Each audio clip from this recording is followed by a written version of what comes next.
20 मई 1967।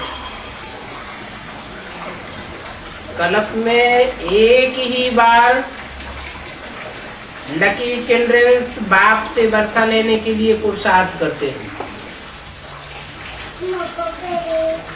भक्ति मार्ग में तो कह दिया है हर युग में अवतार लेते हैं। 24 अवतार दिखाई दिए, लेकिन वो तो सब झूठ बातें हैं। सच्ची बात क्या है कि सारे कल्प में सिर्फ एक ही बार लकी चिल्ड्रंस, सब नहीं, वर्षा लेने के लिए पुरुषार्थ करते हैं। पुरुषार्थ में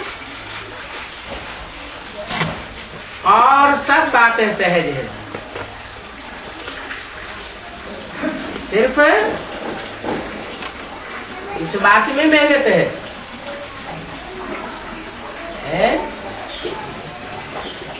एक निरंतर याद की यात्रा में मेहनत है। अब भी विचारी याद में मेहनत है, और तो कोई मेहनत नहीं है। बच्चों को मालूम नहीं पड़ता है कि हम याद की यात्रा में चल रहे हैं, एक्यूरेट या नहीं चल रहे। याद करते करते बुद्धि कहाँ की कहाँ तिरक जाती है। बैठते हैं एक बाप की याद में और माया वाइलोरा डाल देती है।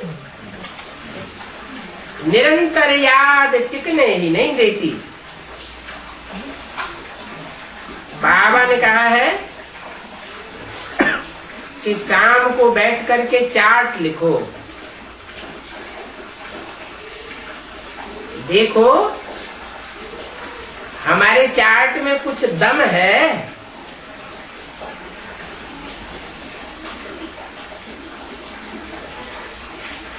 लिख ही नहीं सकते कि हमारी याद की यात्रा दमदार है, निरंतर याद वाली है, अब भी विचारी याद वाली है। ये लिख ही नहीं सकते। क्यों?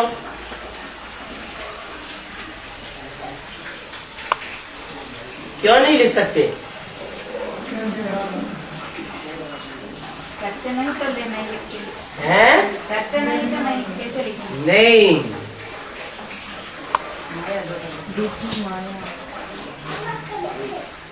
63 जन्मों में जैसी जैसी भक्ति की है वैसी वैसी याद होती है।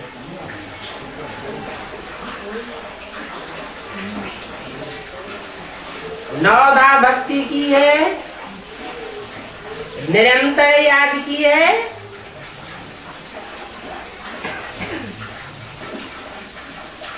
तो यहाँ याद देखने में आएगी। अनुभव करेंगे कि हमारी याद में टिकाऊपन है। याद के अर्थ को भी बहुत बच्चे समझ नहीं सकते हैं। अभी बच्चों को डिफिकल्टी होती है बाप की बात पर, क्योंकि गीता में दिखाया है अर्जुन और कृष्ण वास्तव में बच्चे जानते हैं कृष्ण भगवान को याद करने की बात नहीं है।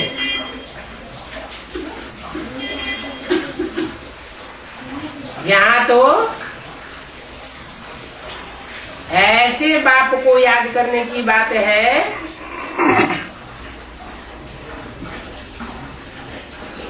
जो निराकार है।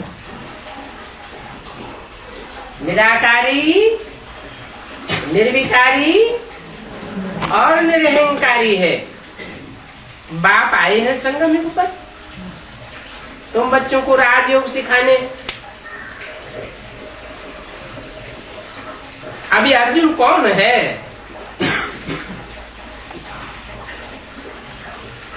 जिसके रथ में राजयोग सिखाया। कोई ने कहा ब्रह्मा,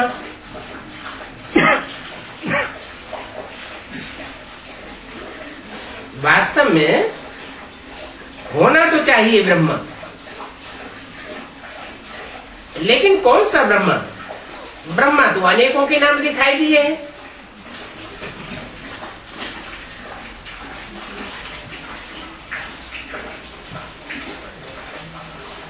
प्रजापिता ब्रह्मा एक ही होता है, सारी प्रजा का पिता।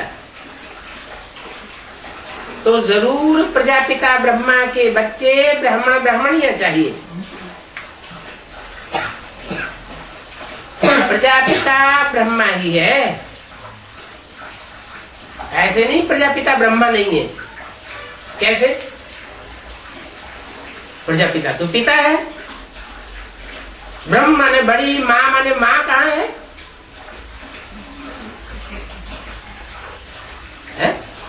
सारी सृष्टि का बीज है, पिता है, तो पिता ही होगा ना।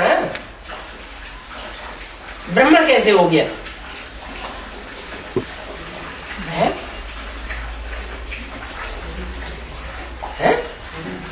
शरीर लिया, 5 तत्वों का पुतला है। प्रजापिता भी क्या है? 5 तत्वों का पुतला है। और उस 5 तत्वों के पुतले में सुप्रीम सोल बाप प्रवेश करते हैं, पंचभूतों का आधार लेते हैं। तो प्रवेश करने वाला वो निराकारी बाप, और जिसमें पहले पहले प्रवेश किया वो साकारी बाप।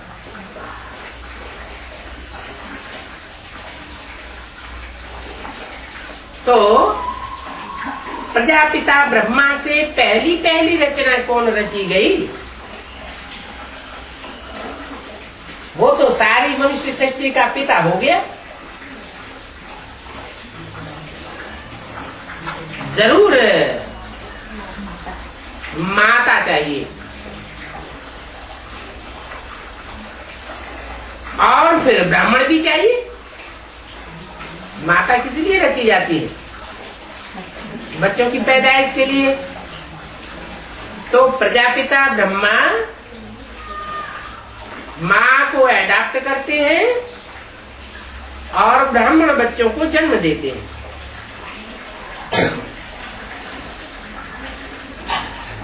वास्तव में अर्जुन का नाम कृष्ण का नाम नहीं होना चाहिए। कब भी कोई एक मनुष्य का फीचर दूसरे जन्म में वो फीचर मिल ही नहीं सकता। ये सब बातें भी तब माने जब ये माने कि भगवान एक कोई कहा जाता है।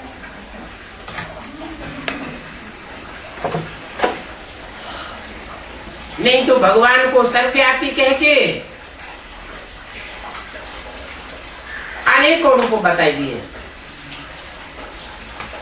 तो पहली बात ये है,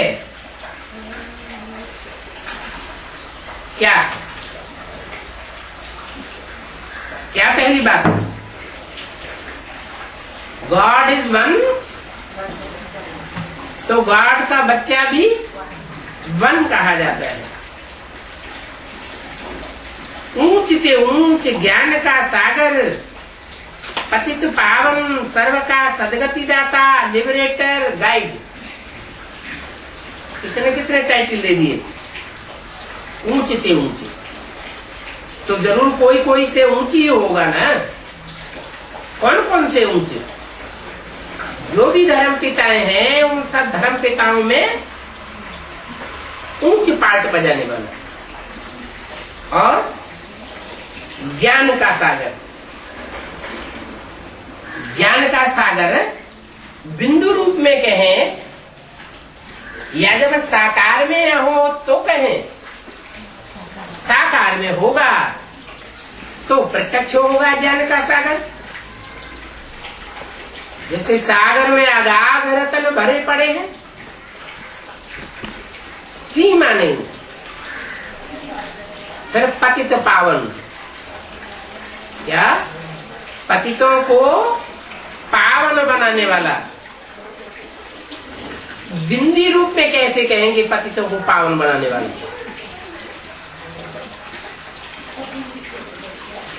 बिंदी को कहेंगे उस साकार में प्रवेश करे, तब पतितों को संग के रंग से पावन बना दे। फिर सर्व का सदगति दाता, 1 2 4 8 का नहीं। क्राइस्ट के फॉलोअर्स 100 150 करोड़, वो भी लिमिटेड बच्चे हैं, उनकी भी वो सदगति गति नहीं करता। और ये बाप सबकी सदगति दाता। कम से कम एक जन्म की सदगति सबकी होती है। सदगति अर्थात सच्ची गति, ऐसी गति, ऐसा जन्म जिसमें दुख लेश मात्र को न मिले, सुख ही सुख मिले, ऐसा सदगति दाता लिबरेटर गाया हुआ है। कैसे लिबरेट करते हैं? लिबरेटर माने छुड़ाने वाला, दुख दर्दों से छुड़ाते हैं। मनुष्यों की बुद्धि में कृष्ण और अर्जुन ही आवेगा, तो पहले बाप का परिचय दो। ये बाप बाप है, बच्चा कृष्ण नहीं है। फिर बताओ कि ब्रह्मा द्वारा ब्राह्मण रचते हैं, जरूर ये गुह्य बातें हैं, इसलिए बाप समझाते हैं पहले पहले अलग को समझाओ।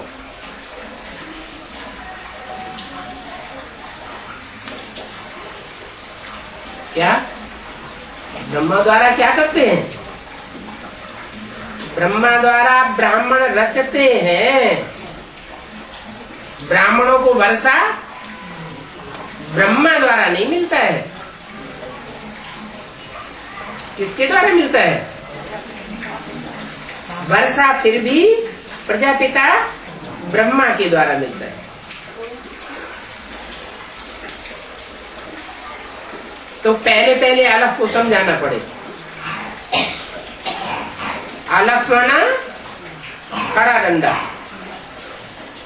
वे माना पड़ा डंडा। ब्राह्मणों की संगम की दुनिया में भी अलफ आदि में भी खड़ा हुआ है, मध्य में भी खड़ा हुआ है और अंत में भी खड़ा हुआ है।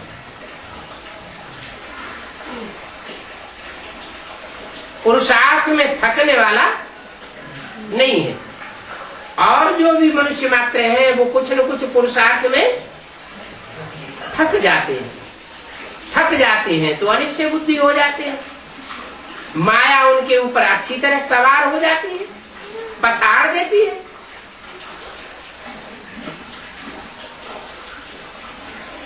तो सब किसकी औलाद हुए हैं? उस समय माया की औलाद हो जाते हैं। इसलिए बोला हिम्मत नहीं हारनी चाहिए। जो यहाँ हिम्मत नहीं हारेगा, बल माया पछाड़ देती है। जैसे साइकिल पे चढ़ने वाला सीखता है तो गिरता है और फट से फिर सवार हो जाता है, तो उसको हारा हुआ कहेंगे नहीं। जब तक हिम्मत नहीं हारा है उसको हारा हुआ नहीं कहा जा सकता। इसलिए दिखाते हैं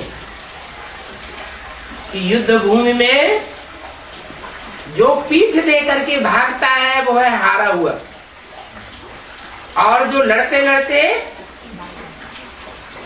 बल शरीर में त्याग देना पड़े लेकिन अंदर में इच्छा क्या भरी रहती है,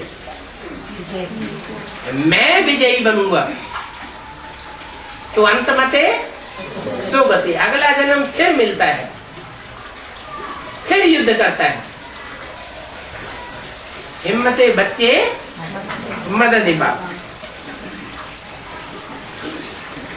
बातें जरूरी है, गुह्य बातें हैं, अलग को नहीं समझा है तो बे की बात ही नहीं उठती। जब अलफ का पता पड़े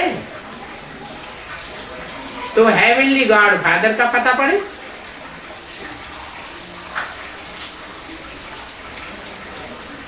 हेवनली गॉड फादर तो जरूर हेवन का रचयिता होगा,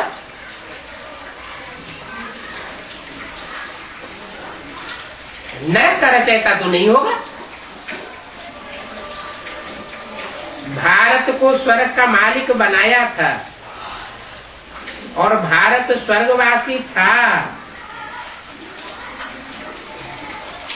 अभी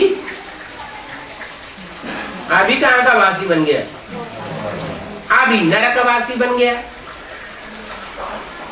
आर्ग्यू करते हैं कि स्वर्ग कब था, अरे उनको समझाना पड़े। स्वर्ग तब था जब सदा स्वस्थिति में रहने वाले ने आकर के राजयोग की पढ़ाई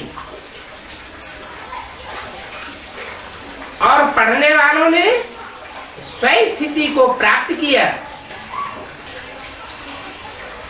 तो स्वर्ग बना। देवान में रहेंगे तो स्वर्ग की अनुभूति कर ही नहीं सकते। वो तो सत्य को बहुत लंबा ले जाते, कहते लाखों वर्ष हुए। अगर ऐसा होता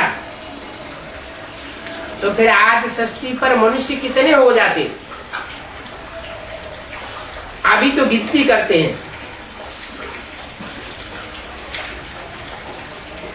गांधी के जमाने में गिनती की 40 करोड़ थे, सारी दुनिया की भी गिनती कर लेते हैं, 400 करोड़ 300 करोड़ 500 करोड़, तो अनगिनत तो नहीं कहेंगे। अगर लाखों वर्ष की सृष्टि हुई होती तो अनगिनत हो जाते, गिनती का सवाल ही पैदा नहीं होता। बाप कहते हैं बच्चों तुम अपने जन्मों को नहीं जानते, मैं समझाता हूं कि 84 जन्म तुमको बिताने में कितने वर्ष लग गए। 84 जन्म पूरे करने में ही 5000 वर्ष लग गए। तो लाखों वर्ष की अगर लंबी सृष्टि हो तो कितने का चक्कर हो जाएगा, अनगिनत जन्म हो जाएगा। तुम बच्चों को 84 जन्म लेने पड़ते हैं, मनुष्य तो मुझे हुए हैं।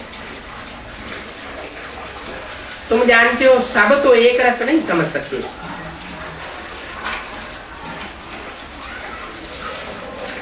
तुम बच्चों को बार बार निमंत्रण भी मिलते हैं,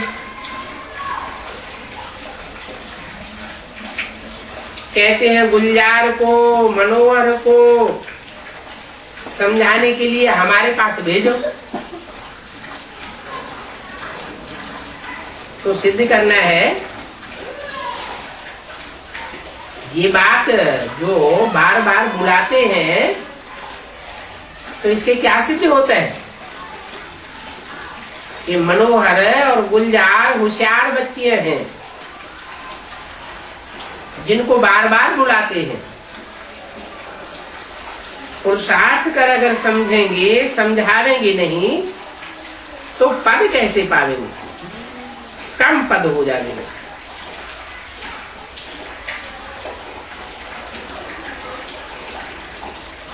मुफ्त में तो किसी को भी नहीं मिल सकता। मेहनत करेंगे तो प्राप्ति करेंगे। तो पुरुषार्थ करके मेहनत से वर्षा पाया जाता है। लौकिक में बच्चा जन्मता है और वर्षे का हकदार बन जाता है, और यहाँ सिर्फ जन्म लेने से वर्षे का हकदार नहीं बनेंगे। जन्म लेने के बाद पुरुषार्थ भी करना पड़ेगा।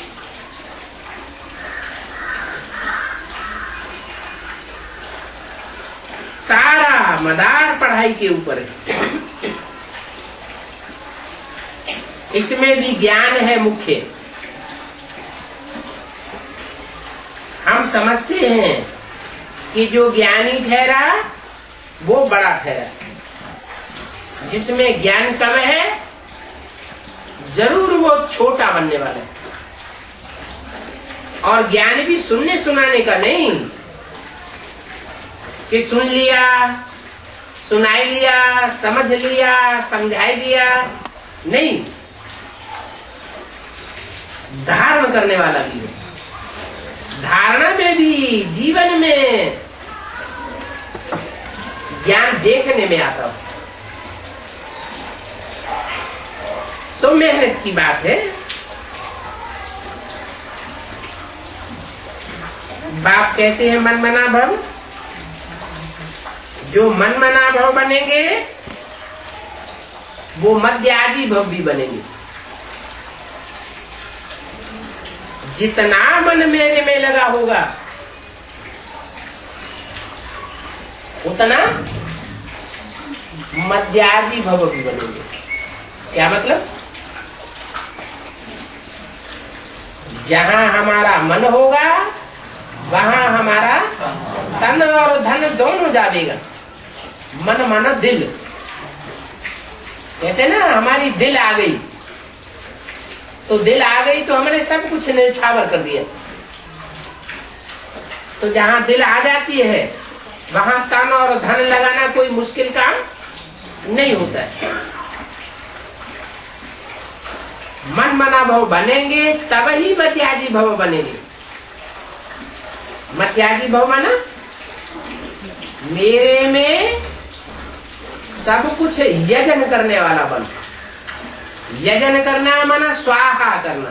क्या क्या स्वाहा करना?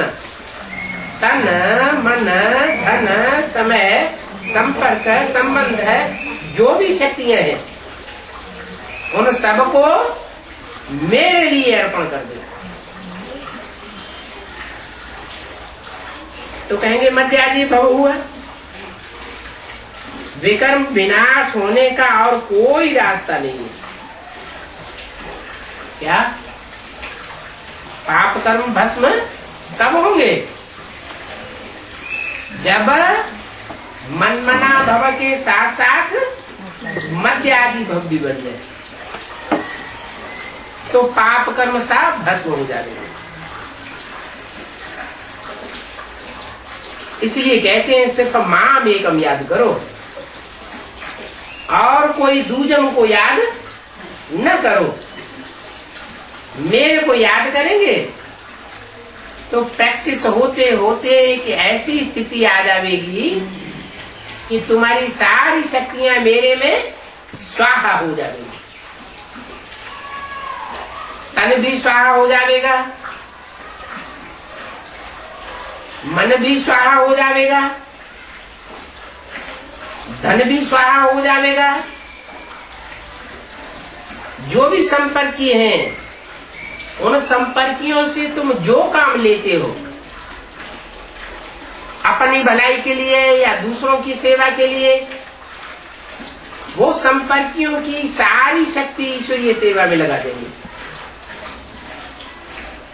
जो संपर्क में आने वाले हैं उनकी शक्ति भी जाया नहीं जाने पाएगी।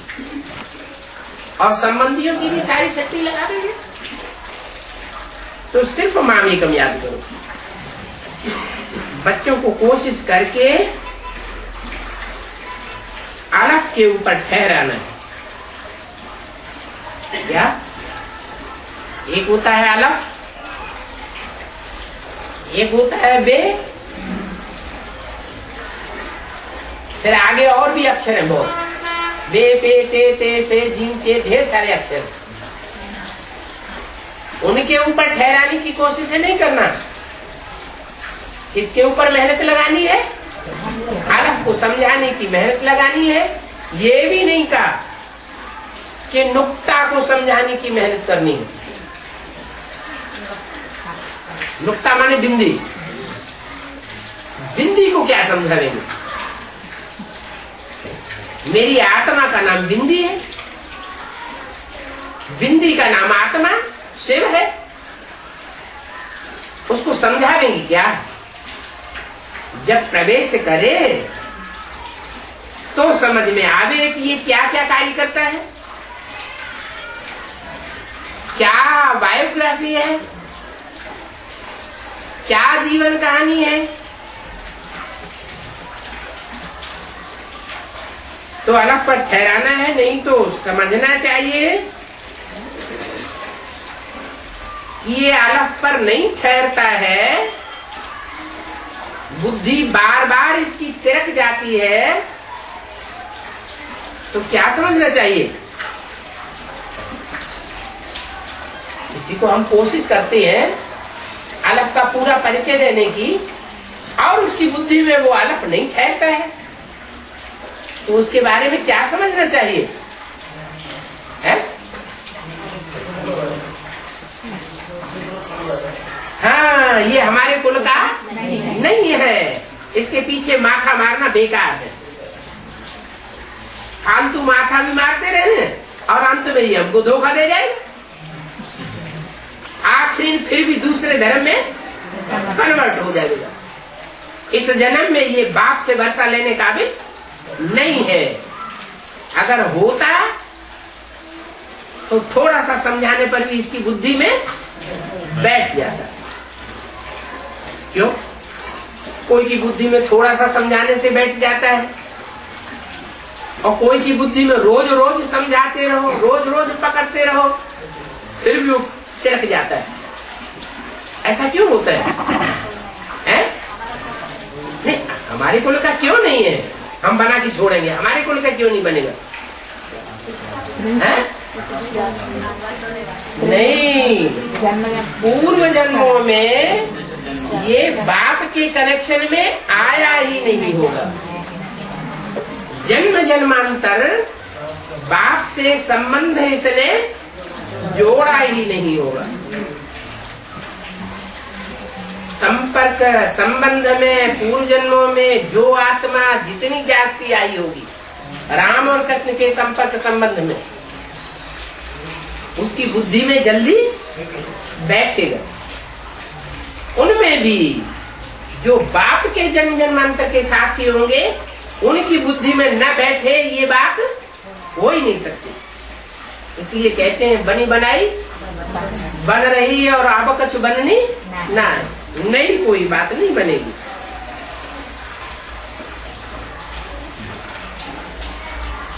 तो समझ लेना चाहिए हमारी ब्राह्मण जाति का नहीं है, हमारी ब्राह्मण जाति का नहीं है, तो किस जाति का है? हमारी ब्राह्मण जाति का नहीं है, माना जो हमारी पुरी है ब्राह्मण की, सूर्यवंशी वाली, उस पुरी का ये नहीं है। ब्राह्मण तो बन सकता है, लेकिन नीची पुरी का ब्राह्मण बनेगा। पुरियां होती है ना, गोत्र होते हैं, ऋषियों के नाम पर गोत्र के नाम बताए हैं। काश्यप गोत्र, भारद्वाज गोत्र, शांडिल्य गोत्र।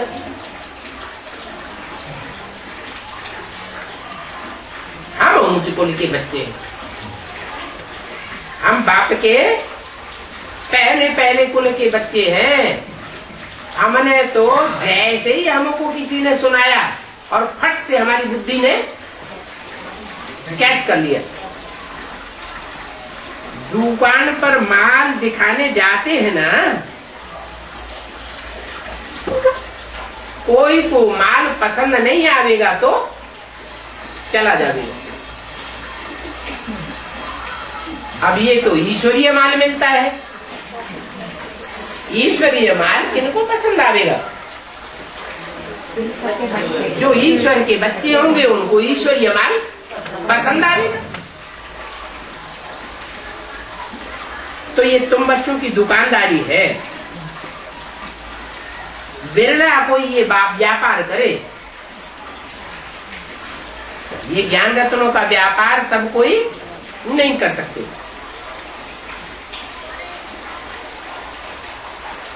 तो ये व्यापारी भी है, सर्राफ भी है, ये धोबी भी है, सब प्रकार के टाइटल्स उनको देते हैं। इनको बाप को क्या क्या है? बिरला व्यापारी है? क्या बनाता है बिरला व्यापारी? बिरला ने क्या बनाया? लक्ष्मी नारायण का मंदिर। लक्ष्मी नारायण का मंदिर बनाया। हैदराबाद में क्या जगह जगह, सब जगह, हर जगह बनाया। बाप तो कहते हैं गीता पाठशाला खोलो, अपने घर को क्या बनाओ? लक्ष्मी नारायण का मंदिर बनाओ। कोई भी आए उसको प्योरिटी की ऐसी भाषण आवे जैसे कि हम लक्ष्मी नारायण के मंदिर में आ गए, जीते जागते मंदिर में। तो ये बिरला व्यापारी लक्ष्मी नारायण के मंदिर बनाता है। ये सर्राफ भी है। सर्राफ क्या करते हैं? जो रतन होते हैं ना, वो नगीनों में जड़ते हैं। असली नकली की उनको पहचान होती है। ये असली सोना है, ये नकली सोना है, ये असली चांदी है, ये मिक्स वाली है।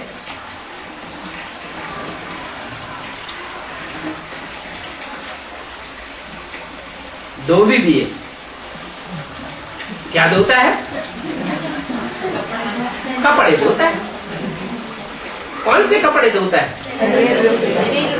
शरीर रूपी कपड़े। अब ब्रह्मा का कपड़ा क्यों नहीं धो दिया दादा ने कहा? दादा लेकर आया कपड़ा क्यों नहीं धोया है? 23 साल उस तन में रहा, कपड़ा तो धुला ही नहीं। धुला या और सड़के छीर छीर हो गया है? ऐसा क्यों हुआ?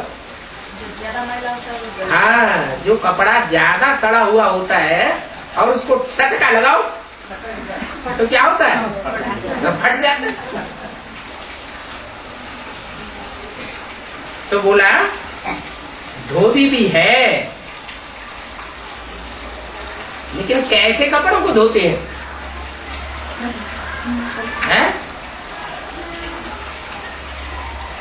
जो 83 जन्म लेने वाले, 82 जन्म लेने वाले,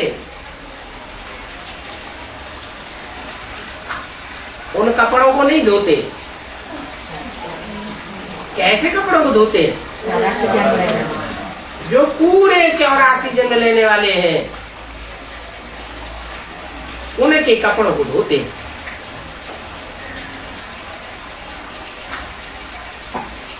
ये सारे टाइटल उनको दे सकते हैं। मुसलमान, हिंदू, गुजराती, पारसी, क्रिश्चियन, कोई को भी समझाने की रमज चाहिए।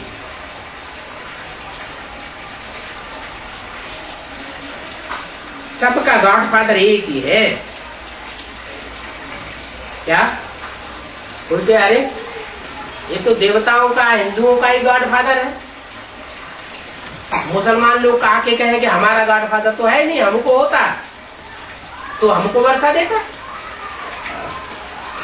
नहीं, वो सबका गॉडफादर है। हर हर धर्म से चुनी हुई बीज रूप आत्माएं जो पूरे 84 जन्म लेने वाली है, उन सबको वर्षा देता है। कोई ये नहीं कह सकता कि हमारे धर्म वालों को वर्षा क्यों नहीं दिया। माला बनती है तो उस माला में सब धर्म की आत्माएं होती है या कोई एक ही धर्म की आत्मा होती है? हर धर्म की बीज रूप आत्मा होगी। हर धर्म से चुने हुए आएंगे, उनको पढ़ाई पढ़ाते हैं। तो सबका गॉड फादर एक ही है और वो ही लिबरेटर है। अभी सबको लिबरेट कर रहे हैं, सबको दुख दर्दों से छुड़ा रहे हैं। बाप कहते हैं देह सहित देह के सब संबंध छोड़ अपन को आत्मा समझो।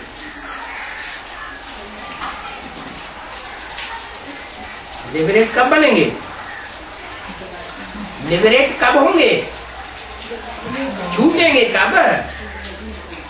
जब देह सहित देह के सब संबंधों को, देह के सब पदार्थों को भूल जावे, कोई की आस न रहे।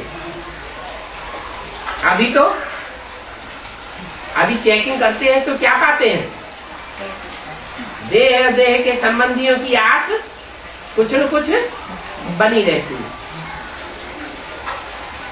उसकी बीमारी ठीक हो जाए, ये ज्ञान में चलने लगे,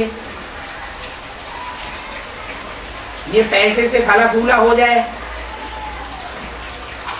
ढेर सारी आशाएं। बाप कहते हैं अपनी देह के बारे में भी कोई इच्छा न रहे। देह भी जो है वो विनाशी है। इच्छा किसकी रहे? हमारी आत्मा का कल्याण हो जाए। इस जन्म में तो जो इस आत्मा के शरीर को जो प्राप्ति हुई है, वो पूर्व जन्मों के सुकृत के आधार पर प्राप्ति हुई है। इस जन्म में भी कोई ने अच्छा कर्म किया है तो तीव्र कर्म की इच्छा होने पर इस जन्म में भी प्राप्ति होती है। लेकिन बाप इस जन्म की प्राप्ति कराने के लिए नहीं आया हुआ है। बाप कहते हैं मैं भविष्य की जन्मों के लिए तुमको माला माल करने के लिए आया। तो अल्लाह को याद करो, वो ही पतित पावन लिबरेटर गाइड है। कब सन्यासी को गाइड नहीं कहा जाएगा। गाइड वो जो साथ में ले जावे। अगर साथ में न ले जावे तो उसको गाइड नहीं कहेंगे, वो खुद ही भटक गया। ब्रह्मा को गाइड कहेंगे? क्यों? अधूरा गाइड कहेंगे। है? आधा स्वर्ग में ले गया, आधा भी स्वर्ग में नहीं ले गया। गाइड होते हैं ना, गाइड को साथ में लेते हैं कि हमको दिखाओ, चलो हम तुम्हारे साथ साथ चलते हैं, तो कुछ न कुछ गाइड करके दिखाते हैं ना। तो गाइड वो है जो हमको साथ में ले जाए। उन ब्राह्मणों की बुद्धि में ही नहीं आता कि ब्रह्मा के द्वारा शिव बाबा गाइड बनते हैं या नहीं बनते हैं, स्वर्ग में ले जाते हैं या नहीं ले जाते हैं, नहीं ले जाते। फिर भी बाप ही पंडा है। बच्चे जानते हैं पांडव राजधानी अब नहीं है। अभी तो प्रजा के ऊपर प्रजा का राज्य है। इसे पूर्व राज्य कहा जाता है। किसका राज्य? कौरवों का राज्य है। कहते हमने ये किया ये किया ये किया ये किया, किया कुछ भी नहीं। और ये जनता दुखी होती जाती है, जो गरीब है और गरीब होते जाते हैं, और जो धनवान है वो और ज्यादा धनवान होते जाते हैं। धनवानों की संख्या दिन प्रतिदिन कम होती जाती है और गरीबों की संख्या दुनिया में दिन प्रतिदिन बढ़ती जाती है। तो तुम बच्चों को कोई को भी समझाने में डरना नहीं चाहिए। क्या डर जाते हैं? अरे गवर्नमेंट के मुंह पे हम ऐसी ऐसी बातें कहेंगे कि ये रावण राज्य है, ये कौरवों का राज्य है, ये चित्र छुपा दो, इस चित्र में से ये बात निकाल दो। तो डरने वाले स्वर्ग की स्थापना नहीं कर सकते। लिख दो, शिव भगवान वाच है। क्या हम नहीं बोल रहे हैं तो तुम हमको पकड़ो जेल में डाल दो। कौन बोल रहा है? शिव भगवान वाच। अरे कौन है ये शिव जिसने बोला? बताओ। माउंट आबू से बोला, हमारे पास प्रूफ है। माउंट आबू की छपी हुई मूर्ति है। शिव भगवान आते हैं तो ब्रह्मा मुख से बोलते हैं। कहाँ से ब्रह्मा? अरे देखो सारी दुनिया में ब्रह्मा कुमारी ईश्वरी विश्वविद्यालय कहाँ से आ गए? झूठी बात है क्या? मानना पड़ेगा। तो डरना नहीं चाहिए। देखो तो शिव भगवान बात, फिर कोई बुझने की डरने की दरकार नहीं है। कई इस चित्र के आगे नहीं ले जाते हैं, दिखाना चाहिए। देखो और सब झंडे हैं दुनिया में, अनेक प्रकार के देश, अनेक प्रकार के राज्य और उनके अनेक प्रकार के झंडे हैं, लेकिन देवी देवता सनातन धर्म का झंडा है ही नहीं। और तथाकथित ब्राह्मणों को समझाओ वो देवी देवता सनातन धर्म का झंडा कहाँ है? तो कहेंगे अरे देखो ये है 32 करोड़ वाला शिव का चित्र दिखा देंगे, निराकार का। अरे ये निराकार का चित्र जो दिखाते हो ये विदेशियों का चित्र है, निराकार को मानने वालों का चित्र है, यह देवी देवताओं का चित्र है? ये तो निराकार का चित्र है, विदेशियों का चित्र हो गया। हम देवी देवता धर्म के हैं तो हमारा देवताओं का झंडा होना चाहिए। तो अपना झंडा निकाल करके दिखाओ। देखो ये लाल रंग, केसरिया रंग क्रांति का सूचक, सारी दुनिया में क्रांति लाने वाला ये शंकर का चित्र, सारी दुनिया में शांति फैलाने वाला ये सफेद वस्त्र, ये विष्णु का चित्र। और ये हरा ही हरा, क्या जो श्रावण के महीने में अंधा हो जाता है उसको सारी दुनिया में क्या दिखाई पड़ता है? हरा ही हरा दिखाई पड़ता है। तो देखो ये हरा कपड़ा है, ये जब तक इनका शरीर छूटा, ब्रह्मा का चित्र रखा है ना, जब तक इनका शरीर छूटा इनको हरा ही हरा दिखाई पड़ता रहा। इनकी बुद्धि में नहीं आया कि हम क्या कर रहे हैं। तो ये हरा कपड़ा ब्रह्मा, सफेद कपड़ा विष्णु और लाल कपड़ा शंकर का सूचक है। तुम तो सिर्फ कपड़े का झंडा उठाते हो, उसका अर्थ तो जानते ही नहीं। कपड़ा माना क्या? शास्त्रों में तो लिख दिया है शरीरम रतम विद्धि वासांस जीर्णानि यथा विहाय। शरीर जो है वो कपड़ा है, पुराना कपड़ा आत्मा छोड़ती है और नया कपड़ा धारण करती है। लेकिन तुम मानते क्यों नहीं हो? ये कपड़ा जो दिखाया है वो शरीर रूपी वस्त्र का सूचक है। कपड़े से झंडे से कोई विश्व विजय नहीं होती है। होती है क्या? दुनिया में इतने कपड़े के झंडे लहराए हुए हैं, देश विदेश में अनेक राज्यों में कोई कपड़े का झंडा ऐसा है जिसने विश्व विजय कर पाई हो?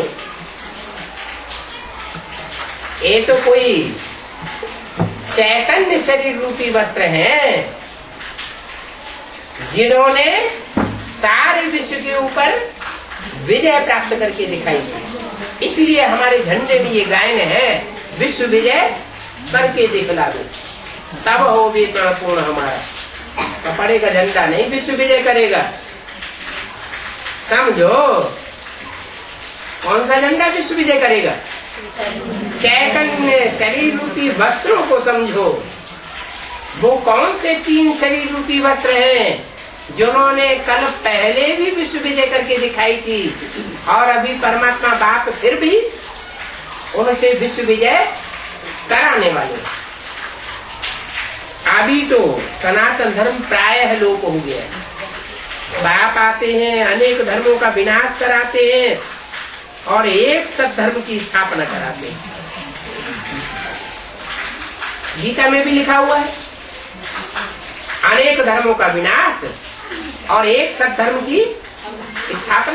तो सत्धर्म तो सतयुग में होगा या द्वापर कलयुग में होगा?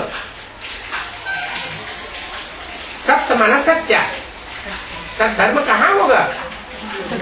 सतयुग में ही होगा। तो बाप आए ही हैं अभी कलयुग के अंत में इस कल्प का अंत करने के लिए। इसलिए शास्त्रों में उनको कल्पांतकारी कहा जाता है। ये कल्प का अंत होने वाला है, नई दुनिया आने वाली है, कलयुग जाने वाला है, सतयुग आने वाला है। हूबहू ये गीता एपिसोड है। कोई भी जाति वाला हो, कोई भी देश वाला हो, किसी को भी तुम समझा सकते हो। क्या ये नहीं देखना है कि ये इस जाति का है, नीची जाति का है तो नहीं समझेगा, ये अमुक देश का है तो नहीं समझेगा? नहीं, किसी भी देश में और किसी भी जाति में भगवान का वो 84 जन्म लेने वाला बच्चा मौजूद हो सकता है। पहली बात है गीता का भगवान कौन,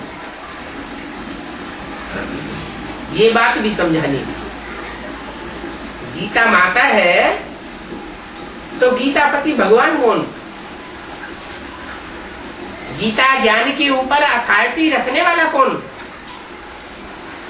हमारा बाप नारीशूल है, मनुष्य सृष्टि का बीज रूप है।